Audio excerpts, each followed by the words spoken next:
What's good, YouTubers and YouTubettes? This is JB Sports back again with another one.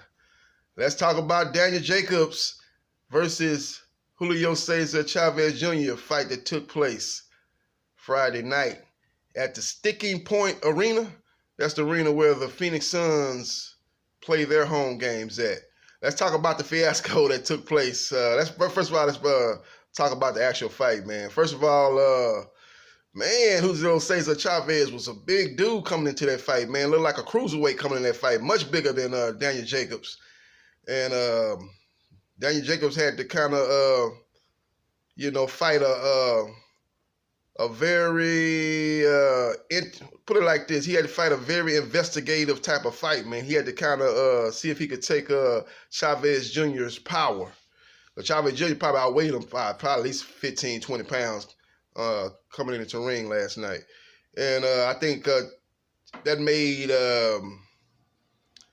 Jacobs very cautious, man. But he was doing good, man. I thought early on, man, he was shooting that jab out. Like I told you in the fight prediction video, that he would have to use his jab, and he would have to be able to score with his jab, not just to use his jab as a range finder to set up the right hand. He would have to use it to score. And he did that last night, man. Used the jab well. He was hitting him with some combination. He did a good job of going to the body. He was jabbing to the body. He was fighting at a distance. And then when Chavez Jr. would throw his punches, he would have the high guard up, trying to absorb those punches to the head and try to see what kind of power that Chavez Jr. was coming in the ring with that weight advantage. And it seemed to me that he was able to absorb Chavez Jr. power very well. Chavez Jr. had some moments in that fight, man. He was, I think, going into the 6th round before Chavez Jr. quit, I had it 4-1 for Jacobs, but it was another round in there that could have went either way. So it could have been a 3-2 Jacobs. But I had him winning the fight 4-1. And it was a very competitive fight, man. It's kind of crazy how Chavez Jr. quit after the 5th round. And as I told you guys in my prediction video, that Chavez was going to quit. I told you. I just had the round up. I said he was going to quit in round 11. I thought he was going to show more heart than he showed last night, man. I thought he was going to quit in round 11, quit on the stool, but he quit in round 5. So, I did predict that the guy was going to quit. I just got my rounds wrong. It just happened a little bit earlier than I thought. But Chavez Jr. Made a lot of excuses after the fight, talking about he was head-butted and elbowed. Man, you in a fight. It's a boxing match. It's a fight. You know what I'm saying? Everything ain't going to be peaches and cream, man. You're in a boxing ring, man. This ain't ballet, man. This ain't, you know what I'm saying? This is a physical contact sport, man. You're going to go through adversity in a fight. And that just let you know, man, that let you know what happens in the ring. It reveals a lot of what happens outside the ring, man. Things get tough, you face adversity, you quit, you take your ball and go home. That's what probably Chavez Jr. does a lot in his life, man. When things get tough, he gives up, man. Things get hectic, he complains, man, he makes excuses. And that's exactly what he did post-fight. He made a lot of excuses, man. It's a shame, man, because actually he was putting up a decent fight before he quit.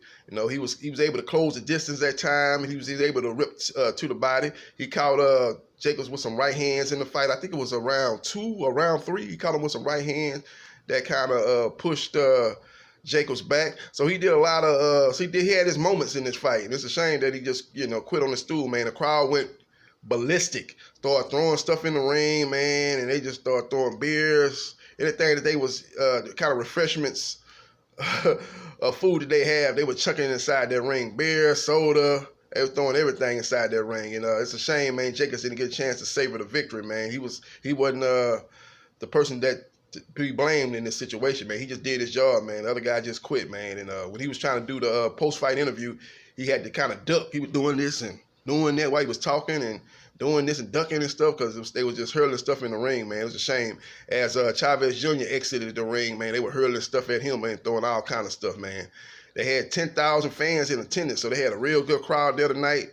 And it's a shame, man. Chavez Jr. keep getting chance after chance, man. He came into this fight overweight, 172.6 pounds, over 4 pounds more than the 168 weight limit.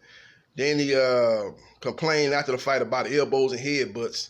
and stuff like that, low blows and stuff like that. I saw one time where Jacobs was going to the body. He caught Chavez right there on the belt line, but it was not a low blow. And Chavez kind of looked like, hey, man, what you doing? Looking at Jacobs like that was low blow. So it was like he was looking for an excuse, man, to get out that fight.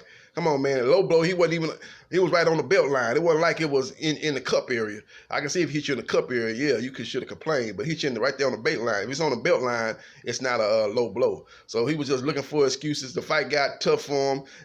Daniel Jacobs was starting to get warmed up and stuff like that. And Chavez sensed that the punches that he was landing, that Jacobs was eating those punches, and it wasn't doing no damage. So that's one thing I think Chavez Jr. was counting on. He was counting on his weight, and being such a much bigger fighter on fight night. His punches would have a detrimental effect on Jacobs, and it would make Jacobs kind of get on this bicycle a little bit more, and he would be able to kind of hunt him down, go to the body, break him down, and get a stoppage. That's what I think he thought was going to happen, but it didn't happen that way because Jacobs was able to absorb those punches early on in the fight, felt that he can handle Chavez Jr. power, and then he was able to outbox and outmaneuver Chavez Jr. throughout the 5 rounds. So that's just what happened, man. It's a shame, man. You know, Freddie Roach said after the fight that Chavez Jr., reason why he quit was because he broke his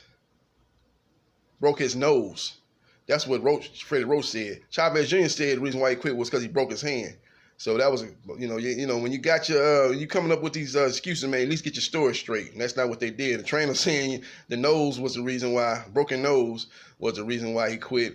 And Chavez Jr. said he broke his hand. So which one was it? You know, Chavez Jr. also said in a post-fight press conference that, you know, he headbutted me. That's what had my nose bleeding. You know, I think he had like a cut or a mark over his eye, and he said that was due to the headbutts. And I think he was saying, yeah, that's what he was saying. So he was doing a lot of complaining, man, a lot of gesturing during that fight, man, on a couple of situations, man. He was, you know, he was looking at Jacobs complaining, looking over to the referee, wondering what was going on. But it was nothing that was seen to me that was blatantly dirty. It was a gray area if it was dirty in the first place. Like I said, the low blow was right at the belt line, so that wasn't low. And it seemed like when they kind of clash heads, I didn't see it to the point that Jacobs was like using his head like a battering ram, like Evander Holyfield was doing when he fought Mike Tyson, or when he fought Hakeem Rahman. You know, Holyfield was using that head as a weapon. He was using that head as a weapon. Daniel Jacobs wasn't using it on that level. He was just two fighters coming forward throwing punches, man. I think his punches, the headbutts, if anything, were accidental. So all that what Chavez Jr. was saying was nothing but a lot of excuses. He lost the fight. He got beat. He was actually putting on a decent performance before the stoppage, man. But the fight was getting rough. He saw that his punches weren't having any kind of detrimental effect on Jacobs. Jacobs was starting to land his punches. It got to a point where I think it was after round 3 or maybe round 4 where they got the exchanging blows. Both guys stood their ground, and the bell sounded. And Jacobs looked at Chavez Jr. and said, "Let's go, I'm ready."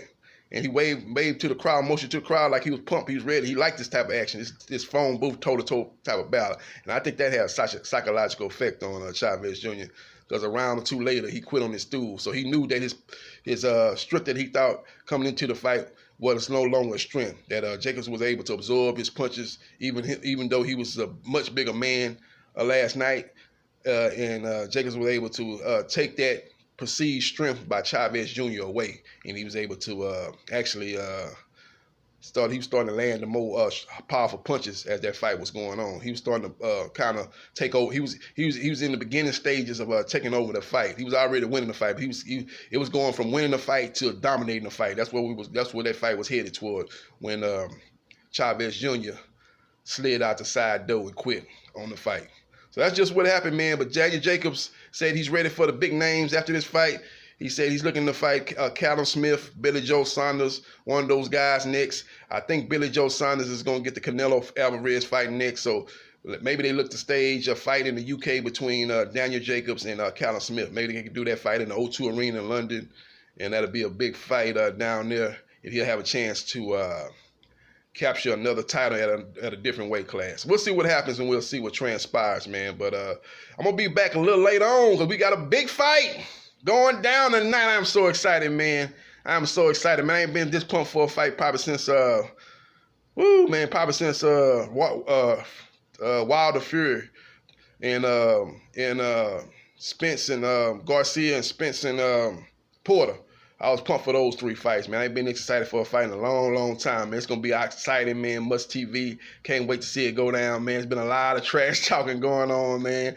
That guy, Tony Harrison, man, that guy is got to be one of the best trash talkers out there. Him and Tyson Fury and Deontay Wilder, that's your top 3 trash talkers in boxing, man. Top 3 right there. You can put them in any order you want, but those are top 3 trash talkers. He's doing a hell of a job selling this fight, man. He even got Jamel Charlo talking a lot of trash. And Jamel Charlo doing best trash talking I seen him do going into a fight. He's never known as a big trash talker, big talker, but he's even had some good lines to say going into this fight, man. So it's gonna be a good fight, a good matchup, man. I'm gonna break that fight down, give you my prediction on that fight, man, and just wait for that video.